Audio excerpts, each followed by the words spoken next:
गोपीनाथ मुंडे यांच्या निधनानंतर रिक्त झालेल्या बीडच्या जागेवर आज त्यांच्या कन्या डॉक्टर प्रीतम मुंडे यांनी उमेदवारी अर्ज दाखल केला। माझे बाबा गोपीनाथ मुंडेंच्या निधनानंतर लोकसभेची निवडणूक लढवण्याची माझ्यावर वेळ आली आहे। त्यांनी जे स्वप्न पाहिलं होतं ते पूर्ण करण्यासाठी आपण प्रयत्न करू असं मत प्रीतम मुंडे यांनी यावेळी व्यक्त केलं। तर भाजप आणि शिवसेनेची 25 वर्षांची युती तुटल्यामुळे दोन्ही पक्षांचं नुकसान होणार असल्याची प्रतिक्रिया भाजप नेत्या पंकजा मुंडे यांनी केली आहे।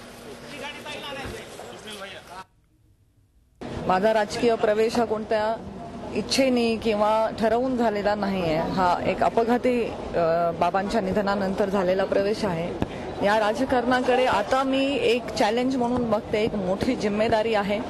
कारण मुंडे साहेबांचं जे नाव आहे, त्यांचं जे काम आहे त्यापर्यंत पोहोचण्यासाठी किंवा त्यांच्या कसोटीवर खरं उतरण्यासाठी मला जीवाचं रान करावं लागणार आहे। त्यामुळे हे एक मोठं चॅलेंज म्हणून मी याचं प्लॅनिंग आम्ही तेवढ्याच बारीक प्लॅनिंग करणार आहोत जे आम्ही लोकसभेला मुंडे साहेबांच्या केलं। आता लोकसभा आणि विधानसभा एकत्र आहे आणि विधानसभा आणि लोकसभेचं बारीक प्लॅनिंग करून आम्ही निवडणुकीला सामोरं जाणार आहोत। त्यांना आता युती आणि आघाडी नाही राहिली, त्यामुळे या निवडणुकीचा पसाराही वाढणार आहे आणि त्यामुळे आम्ही अगदी बारीक मायन्यूट प्लॅनिंग करणार। झी 24 तास रहा एक पाऊल पुढे।